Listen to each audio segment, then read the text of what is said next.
it was for us too. Yeah. So without too much more from me, I want to introduce Dave McClellan.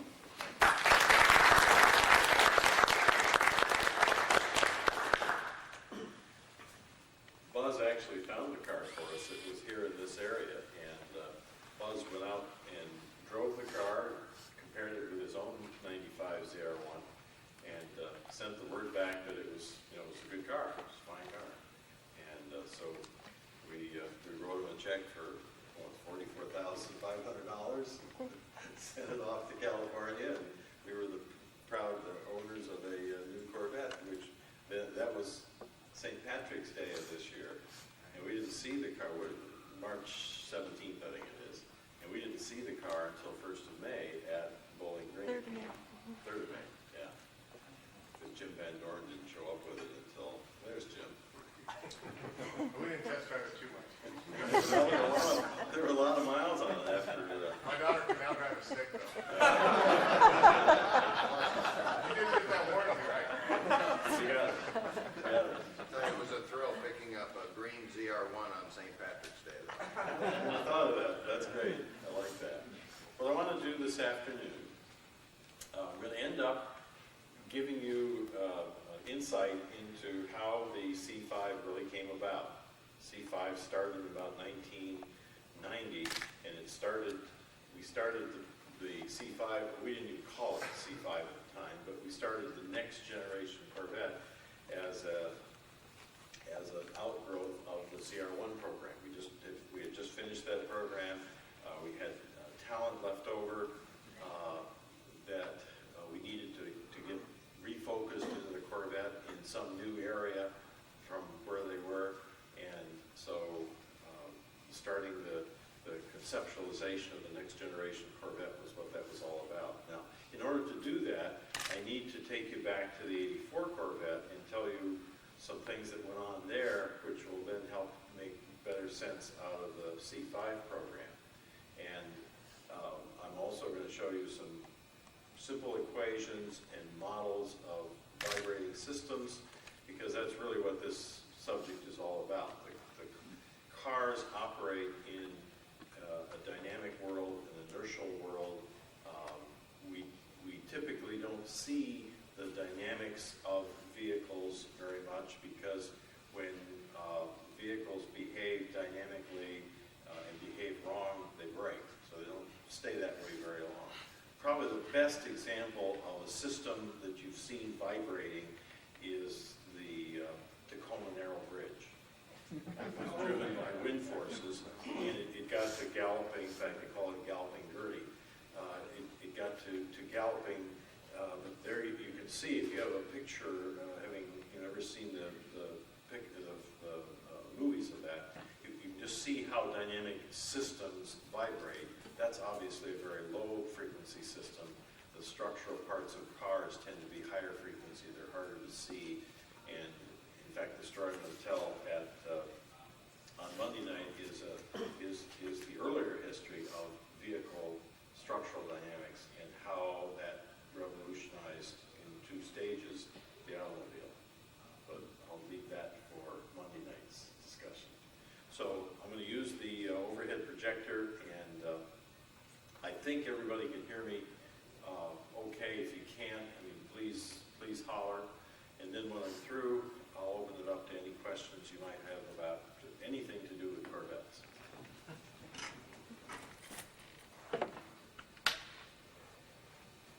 When we started the what was originally the '83 Corvette program, so I'll call it the '83 Corvette.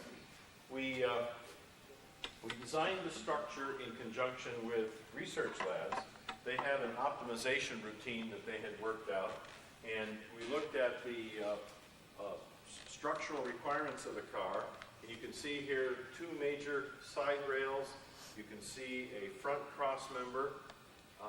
Because of the powertrain, the engine, the transmission, and the driveline, there's really no good room for a cross member through the car down low, but what we're planning to do was to use the hinge pillar and a triangulation of that, and then the windshield surround as the major cowl structure of the car. That would tie into a roll bar behind the seating, and you can see the rear rails, the cross member for the rear suspension, and there's some sort of tie bar at the extreme rear of the car. We actually built a whole series of pre-prototype cars with that structure, but actually, unbeknownst to myself and the engineering team, there was a fight going on between my boss and his boss.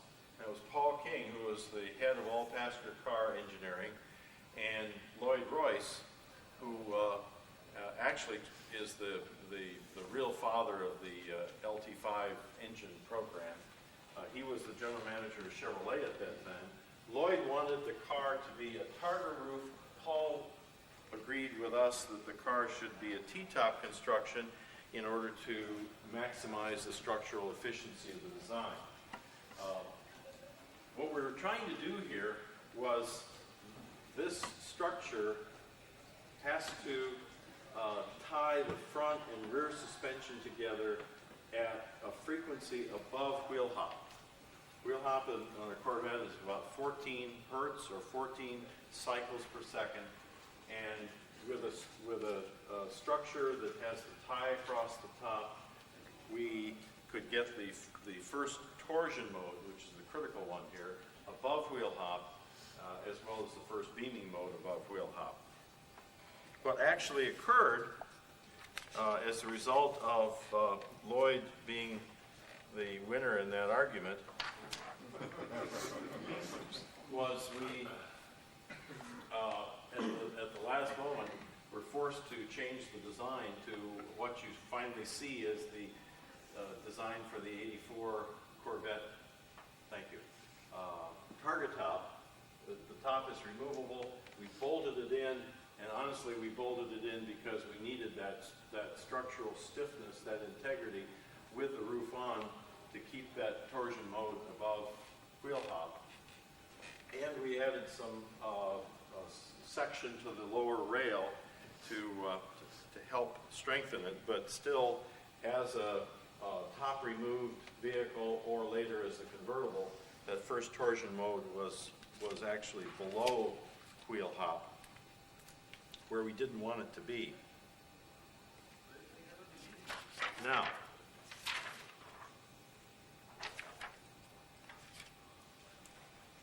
when you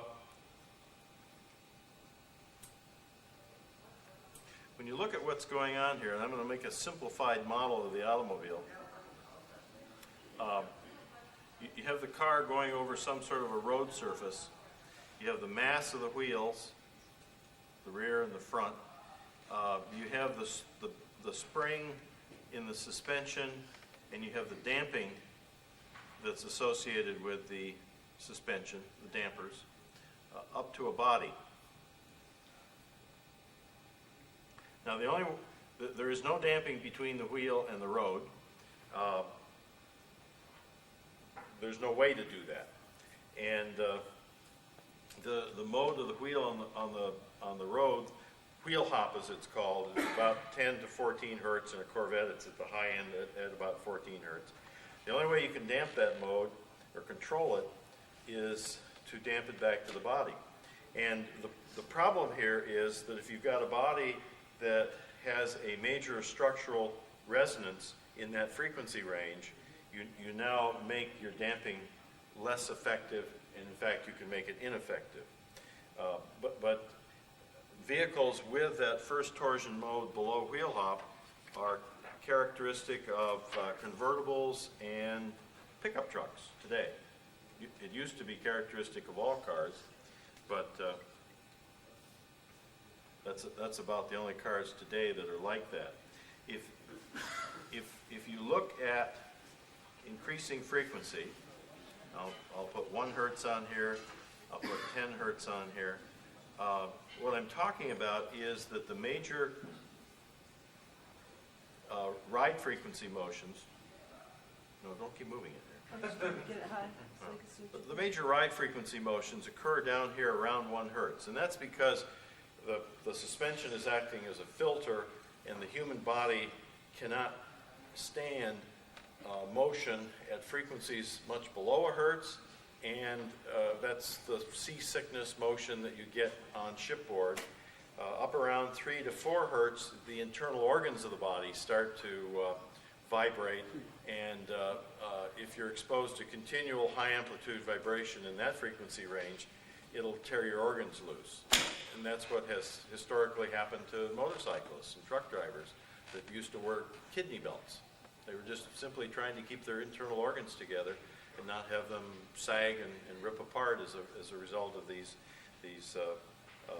violent motions.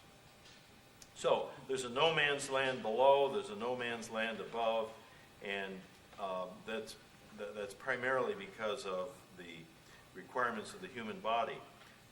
The tire on the mass of the wheel, as a part of that overall filtering system, typically is in the 12 to 14 hertz region, and that's the point I'm getting at, is that in order to control that, you've got to have the first body resonances above that. Think of a shoebox, and you take the lid off the shoebox and twist it, how the shoebox twists. That's the problem that you have with pickup trucks and convertibles, and with Corvettes up through C5 with the roof off, or as a convertible. That mode is so soft that your ability to control the wheels with damping is reduced. So we're talking about those torsion modes being down in this frequency range here, and the objective is to stay well away from wheel hop, but it's impossible not to have interactions there. And what you really want to do is you want to get that mode well above wheel hop, but what that means is you have to increase the stiffness of that structure by a factor. You have to multiply it by a factor of as much as 4, because the basic relationship between frequency and stiffness is frequency is equal to constant 1 over 2 pi times the square root of that stiffness divided by the mass of the system.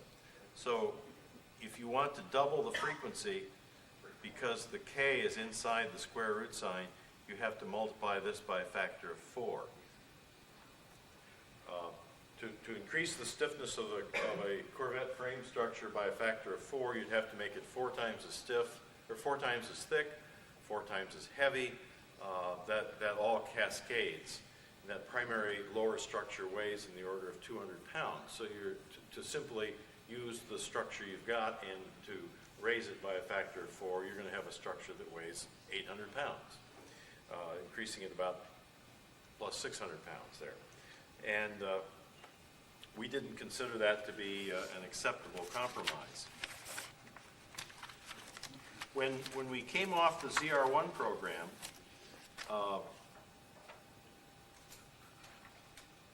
we started to take a look at the next generation Corvette and how might we configure that car. When you look at how engineers operate, engineers working at their best stand on the top of those who came before them. And so there's no embarrassment at looking around and saying, all right, what has somebody else in the world done that we can learn from, that we can grow from, and do the job that we're looking for? ZR1 was introduced at the Geneva Auto Show in 1989. At that same moment in time, at that same auto show, Mercedes introduced their 500 SL. The SL is an aluminum V8 engine, 2-passenger convertible. It does have its first torsion mode just above wheel hop, although it's got a lower wheel hop frequency.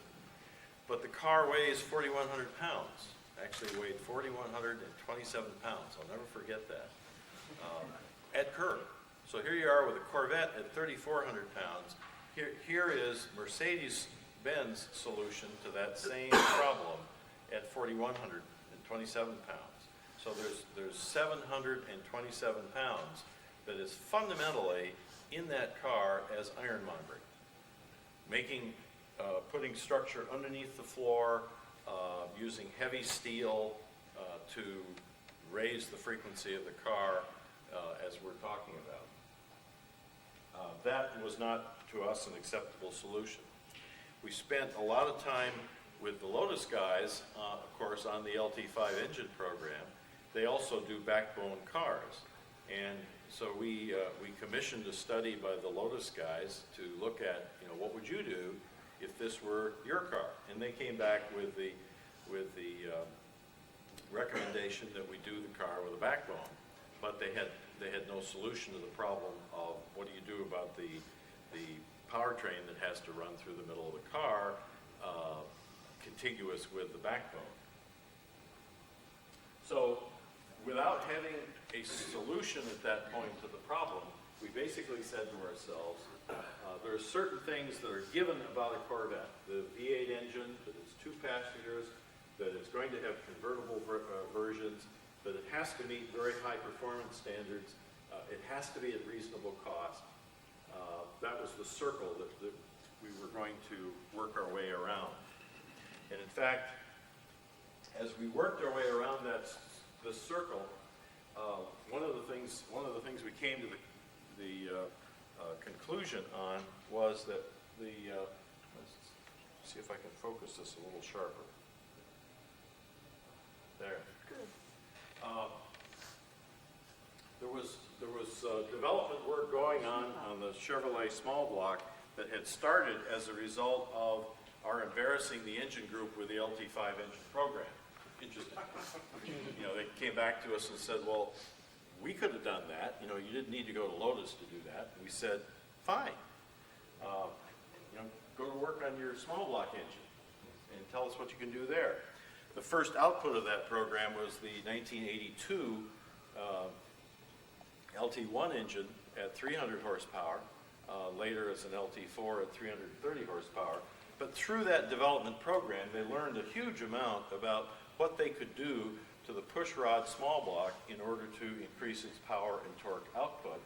And even though they couldn't meet the performance in horsepower and torque of the LT5 engine in that program, the engine they came up with was physically smaller. We gained a commitment to the aluminum block and heads. We had the heads already. And we really had a size per horsepower and a weight per horsepower that was superior to the LT5 engine. The LT5 engine is a big, heavy engine as a result of mostly of the complex 4-valve, 4-cam cylinder heads. And it was out of that piece of work right there that we made the decision that for the new car, whatever we were going to do, we were going to cancel the big engine because in and of itself, it would cause us to construct a larger, heavier car as a result. So that decision came out of this. The issue of 2 passengers with entry and egress improvements and roominess improvements, yet dealing with the front engine rear drive, transmission, the exhaust, and then any competition for central tunnel structure was well identified at that point. That it was a convertible was identified, although we were not going to accept a weight penalty, though we didn't know how to do it, frankly, in 1990. We couldn't ignore the issues of weight, coefficient of drag, fuel economy, and tire performance for all the obvious reasons, and we had to make a business case out of it.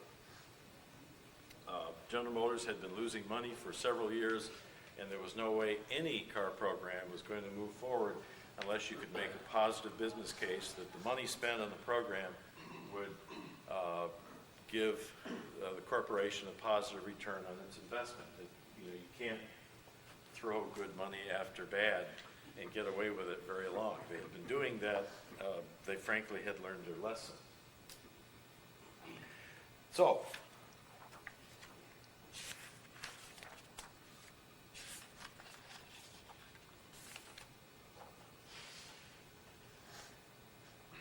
I had drawn this chart ahead of time.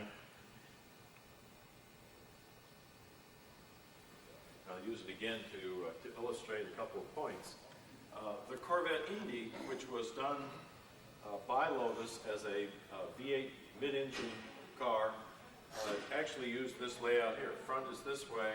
The engine was an integral part of the structure of the car. There was a central backbone tunnel that power ran through to a front differential, and then laterally out to the wheels. The car also had active suspension. It was a very high-tech car, and it demonstrated that you could gain the interior roominess that you were after by going to a backbone. You could do it even with the engine integral with the structure. You could imagine this turned around where it was a front engine and rear drive configuration. But we were never able to convince the powertrain guys that their engines would survive as an integral part of the chassis. It's done all the time in racing. I think we could have made it work, but it was much bigger than we were able to tackle with the engine guys. The only front engine rear drive configurations that Lotus had developed with backbones were with very small four-cylinder engines, very small manual transmissions, and then a cruciform type backbone that also had to be able to deal with a small exhaust and a small prop shaft going to the rear. They had never dealt with anything that has the massiveness of an automatic transmission or of the roughly 3-inch diameter exhaust pipes that are characteristic of a Corvette.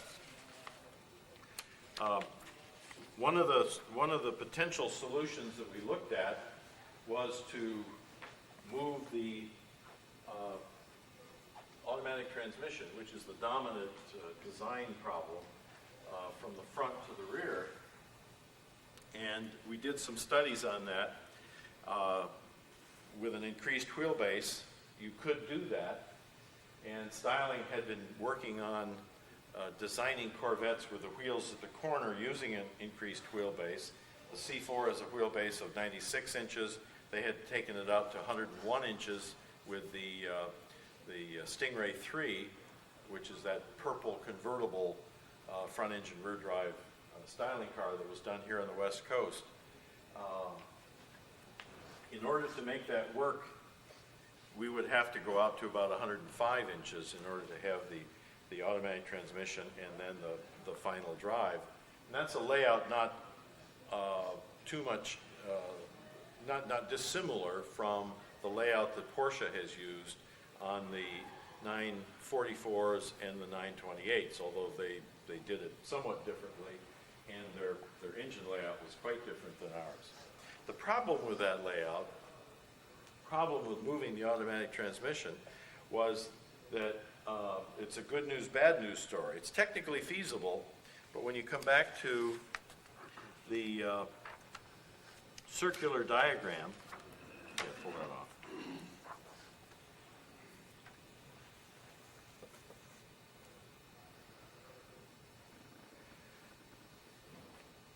When you go around the diagram, you come back to the cost. And Hydromatic was not organized to manufacture and assemble a unique automatic transmission that had a bell separate from the torque converter bell, separate from the rest of the transmission. And the initial cost estimates for that variation were about half the investment cost of the whole Corvette program. And you can't withstand too many of those situations before you just go into the dumpers. But what we were able to find along the way was a Big Daddy. And it turned out the Big Daddy was the truck group. The truck group, for their own reasons, wanted to have an automatic transmission. Yeah, go ahead. With a separate bell. Let me just draw for you quickly what I'm talking about here. Here's the V8 engine. I'll just draw it very simplified form with its crankshaft center line. In the LT1 Chevrolet small blocks, there was no structure below the center line of the engine. So the automatic transmission, which consisted of a torque converter and the transmission itself and a valve body below it, has a structure that looks something like this. So it's really just a half bell structure. What we needed was, in order to put the transmission behind the seating, we needed to be able to do something like this, where there's now a bell all the way around with bearings at the front, split here, it's got to be split here, of course the valve body there. And this is the torque converter. What the truck guys needed was, for their four-wheel drive vehicles, which have a fairly massive transfer case on the back end of the automatic transmission, with the power then going to the rear and then power being transferred to the front axle, that additional mass caused them a major vibration problem with the existing driveline. So what they wanted was a next generation engine that had structure below the center line and also a full bell, which required the same construction as we required.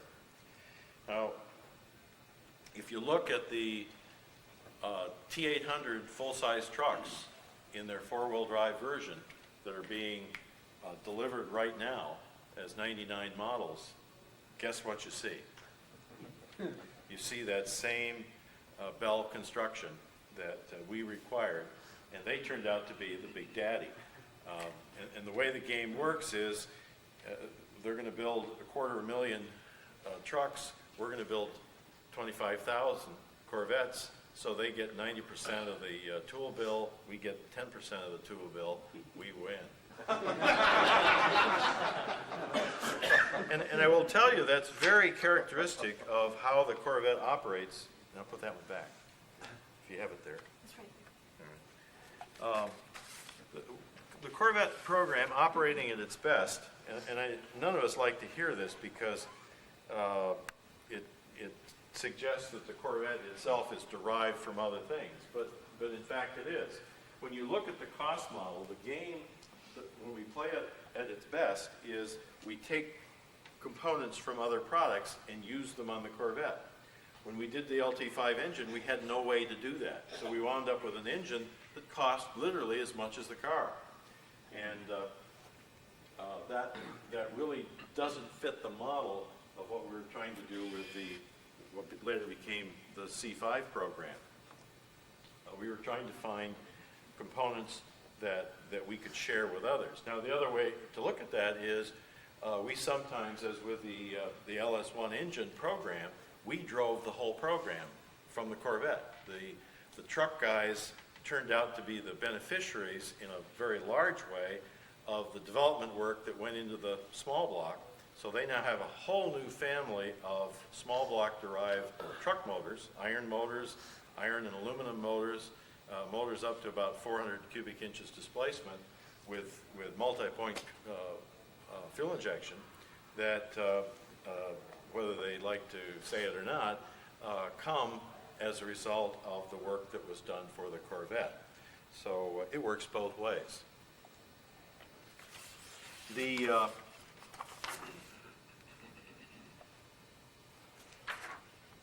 Again, I'll use a hand drawing for a minute here.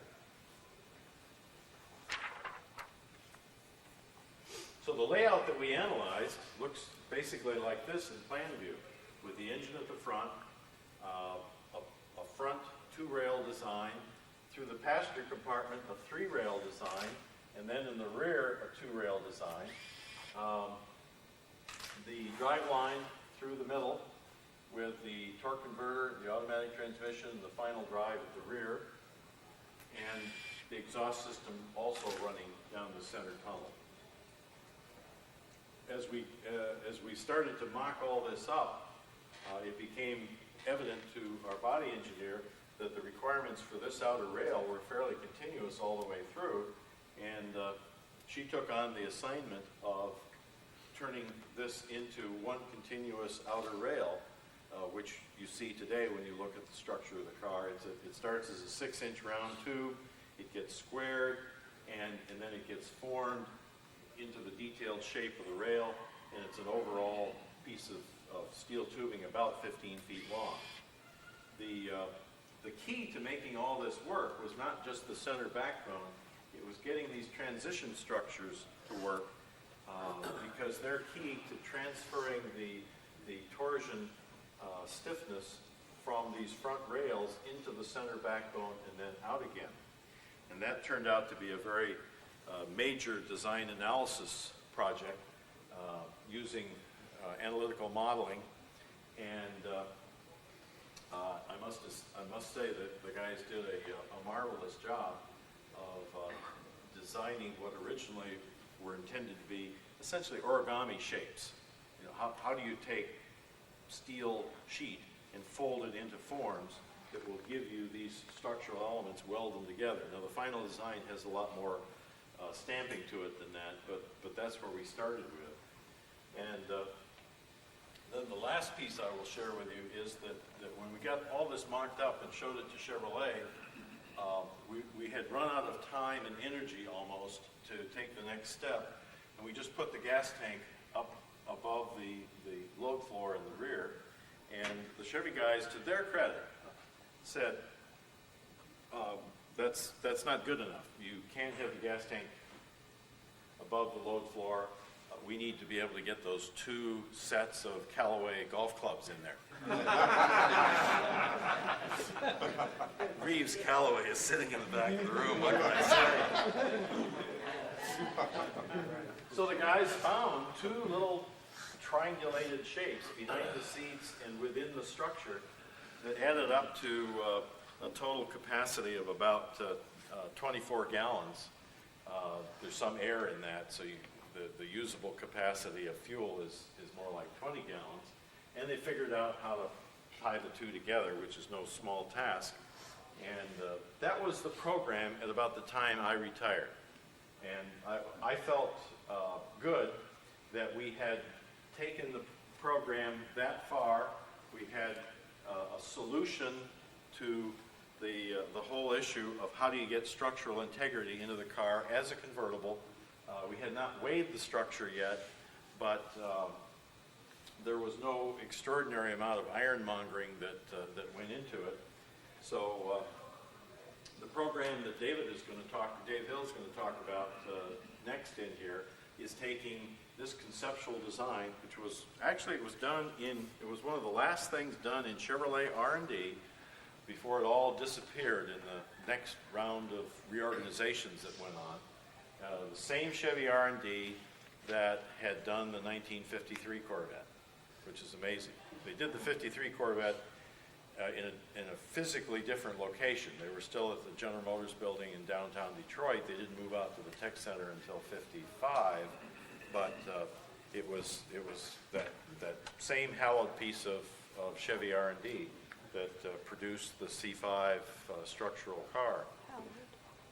Now you're also, if you watch the technical magazines, one of the things that you're seeing going on right now, and you could like it or not, is this is really a very excellent platform for any 2-passenger convertible front-engine rear-drive car. And Cadillac has figured that out and is doing a show car based on this platform, the concept that will use a North Star engine. I don't know if they plan to use any of the same hardware or not. That probably doesn't matter. They'll use the transaxle. But there's so little of this platform that comes out to surface that you can put literally any upper on it that you want. It's very friendly and flexible in that regard. So my guess is that as a Corvette, it will have a very long lifetime. As an architectural solution to the problem, Chevrolet will be able to make variations of the engine and increase the power, performance of the engine. We'll be able to make modifications to the transmission, the transaxle. Can it ultimately be a 5-speed automatic? It was conceived to be a 5-speed automatic in the first place, so I think they could get back to that. And then certainly the upper is free. Whatever you want to do with the appearance of the car, you can do that. So that's what I wanted to share with you. I now open it to questions from the floor. Yes, Dick Dahlstrand. Yeah. The transition between developing all that conceptual hardware and doing the first prototype, is that really a cobbled thing, or how much do you get into actually producing some of the structure, you know, the tooling and all? Is it? Well, the It's first, got to be expensive to. well, the first cobbled prototype Yeah. was done in about May of '93. Uh-huh. So it started from what was mocked up and analyzed as a design, and then it was adapted to the physical reality of basically the car. It didn't take them long to do that. And that, having a proof of concept like that then gives you the confidence to go ahead, that your analysis was correct, that it will work. Not that it didn't still have some problems to deal with, but it gave them the confidence to go ahead and start carrying the program toward being a production program. Yes, Jim?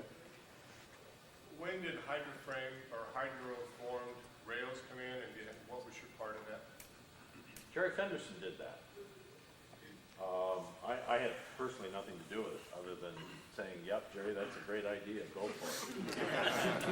When did that occur? Well, it was part of the initial concept. I mean, when we were at that mock-up analysis stage in R&D, she already saw the value of taking that forward as a hydroform design. I think you're right, if it was before you left. Yeah, there's, when the C5 was stripped down to its essentials, there's the structure. This is the outer rail backbone, which is, it's open on the bottom until the vehicle is all put together, and then the lower plate is added, and there's a bazillion bolts in there that hold it together. I also have a chart on some of the people who were involved with that early program.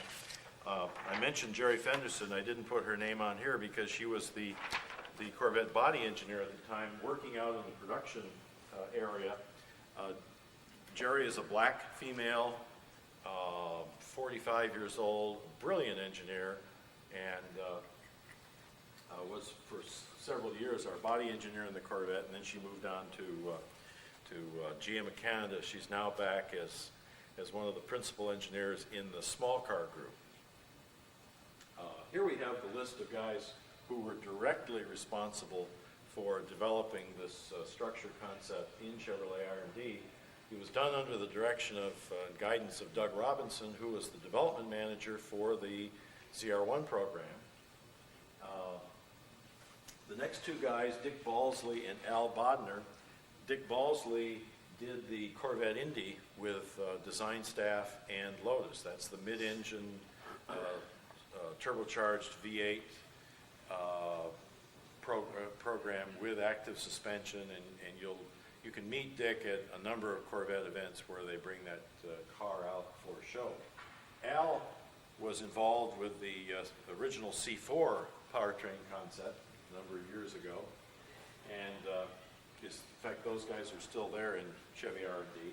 Laszlo Nagy, who has since passed away, was their transmission expert, and it was Laszlo that convinced Hydromatic that it was doable to redesign, re-engineer this automatic transmission as a separate transaxle construction.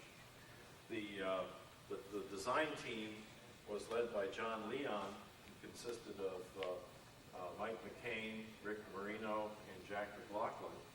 And then the analysis team, which was really crucial to the success of the whole effort, was led by Steve Longo. Brian Deutschel was the most interesting guy in that whole group.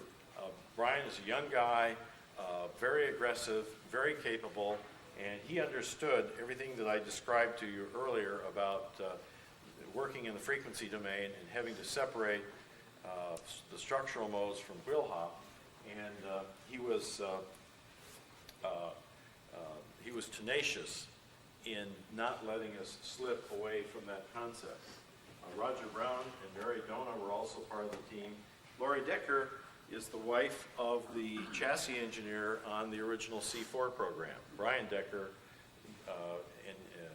was the assistant staff engineer who, with a group of engineers, designed that entire aluminum chassis that characterizes the 1984 Corvette.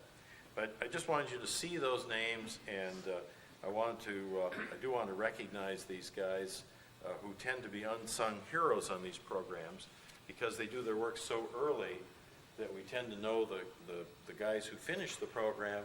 We don't know the guys who started the program. Another question? Yes? Yeah, on the hydroformed rail, was there manufacturing capacity available? Or was it process already developed that could handle a piece that long? No, Or- what they had done up to that point was a hydroformed piece about, 3 feet long and, maybe 3 inches in diameter. That was the largest hydroform that GM had done. There were some programs going on in suppliers, R&D shops for larger ones, but to do a 6-inch diameter tube, 15 feet long, that was pushing the envelope totally. So did GM fund that? Yes, GM is in fact making that part. They funded the effort and are making the part today. So it was a great learning experience for GM, and I didn't tell you that the front rails on the T800 truck are hydroformed. And they make, I don't know, they make 1 million of those trucks. So yeah, GM learned from that, learned a lot. Yes, over here. Regressing back to C4 here for a second, you mentioned the pivotal decision to cut the T-bar out of the C4 protos. Right. And now that you're no longer working for GM, perhaps you can give us some insight as to what Lloyd Royce was either thinking or not thinking when he prevailed and had the T-bar cut out of those first prototypes, and you instantly found that you had a significant ride and handling problem. Right. Yeah, I mean, he obviously wasn't listening to you guys. well, Or somebody else was talking to him in a louder voice.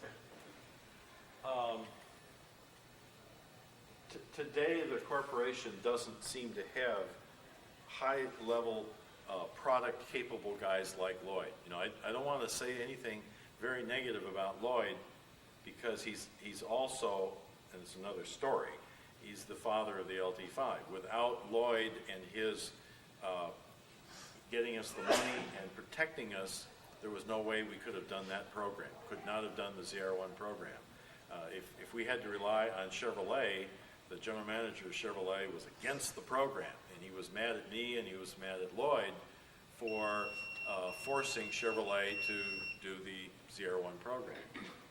And that's kind of another story.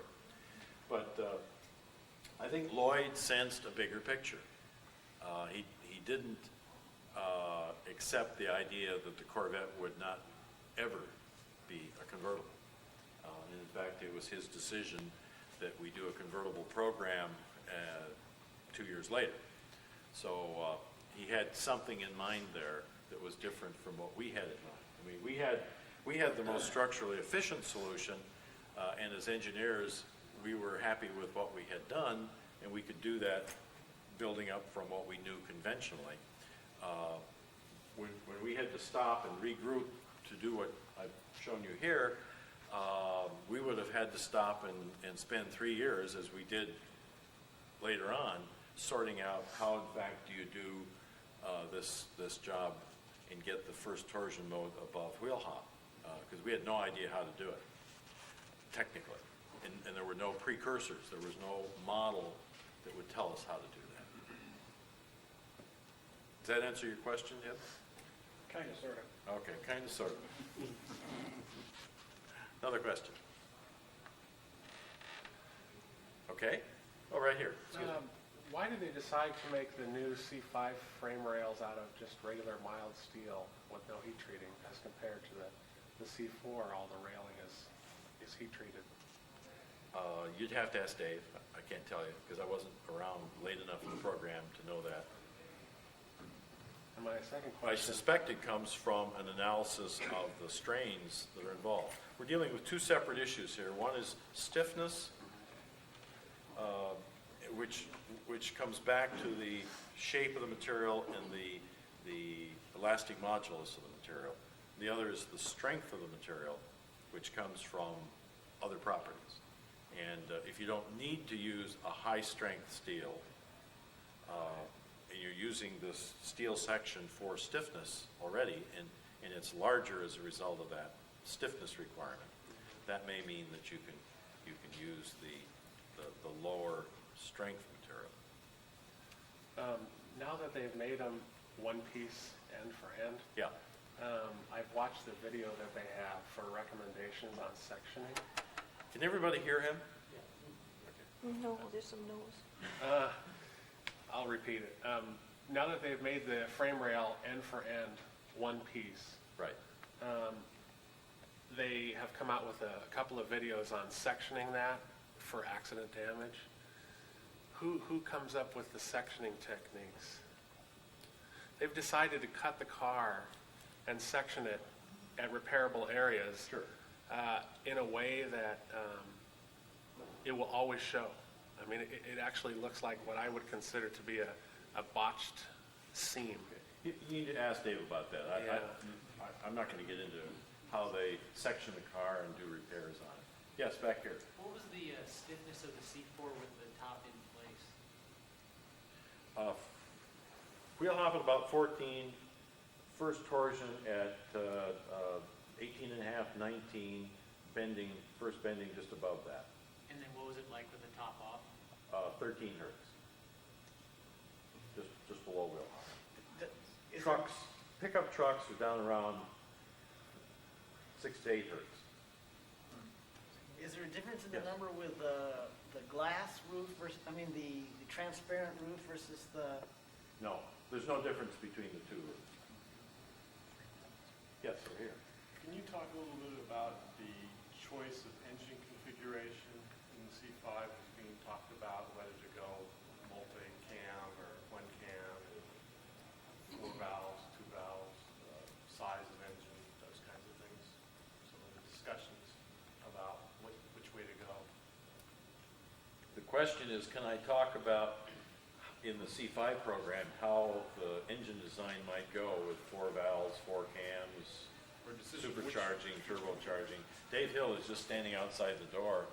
I would defer to Dave and see what he has to say, because he might give you, he'll either tell you nothing or he'll tell you everything he knows. My guess is that he'll tell you nothing.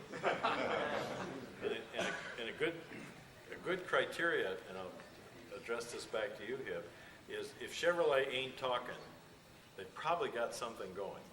If Chevrolet is talking all over the place, they're doing nothing.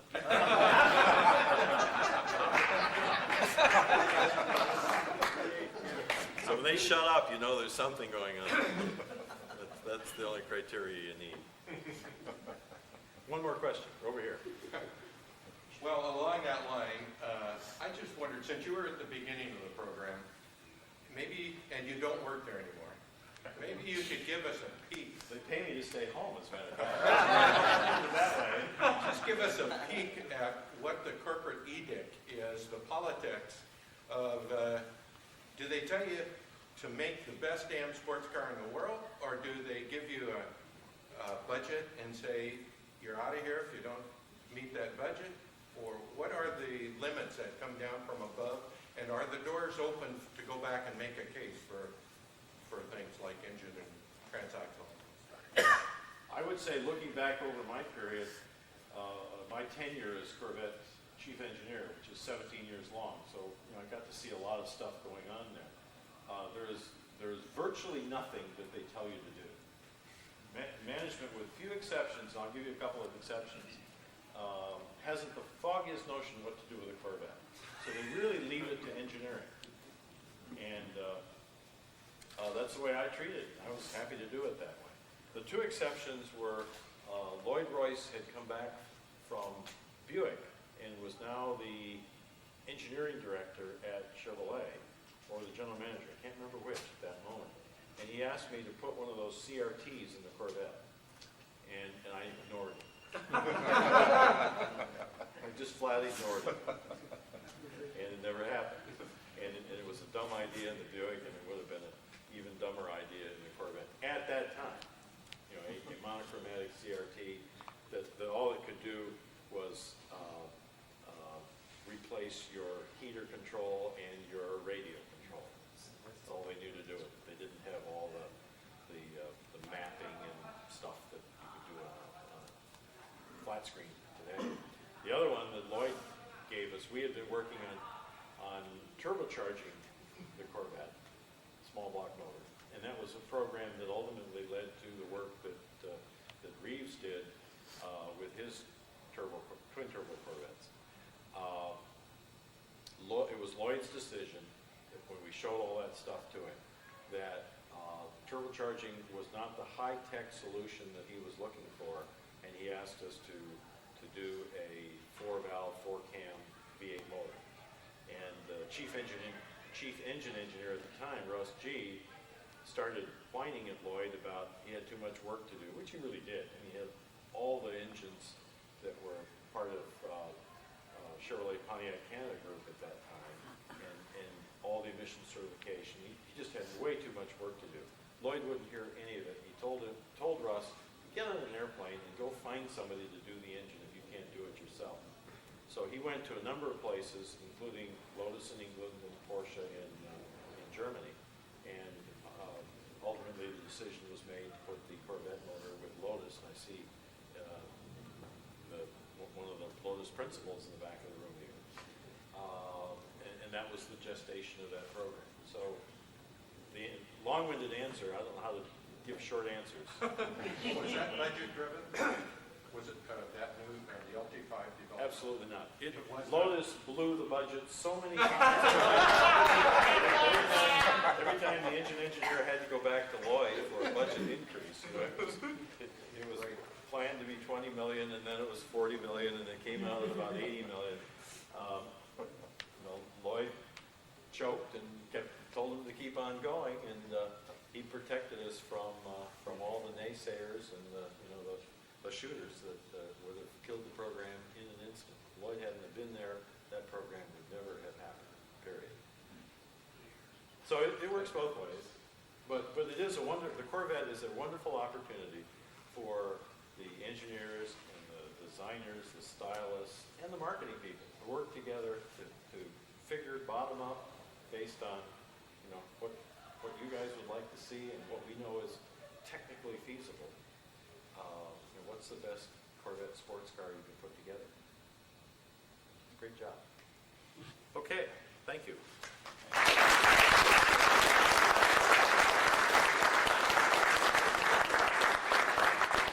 Thanks, Dave. Why don't we take a 10-minute break and be back here right at 3 o'clock. We'll get Dave Hill started, and then we'll have Skip Frenzel come up and talk a little bit about the parade over to the fairgrounds. So if we can see you all back here in 10 minutes, we'll get back with it.